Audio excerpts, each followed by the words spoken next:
Hansı işçilər işdən çıxarıla bilməz? Qanun nə deyir? Əmək Məcəlləsinin 79-cu maddəsinə əsasən hamilə, habelə 3 yaşınadək uşağı olan qadınların, 3 yaşınadək uşağını tək başına böyüdən kişilərin, yeganə qazanc yeri işlədiyi müəssisə olub,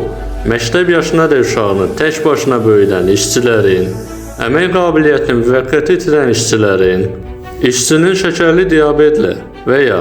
dağınıq sklerozla xəstə olması səbəbinə görə Həmkarlar İttifaqları Təşkilatının və ya hər hansı siyasi partiyanın üzvü olması motivinə görə öhdəsində əlilliyi olan uşaq və ya orqanizmin funksiyalarının 81-100% pozulmasına görə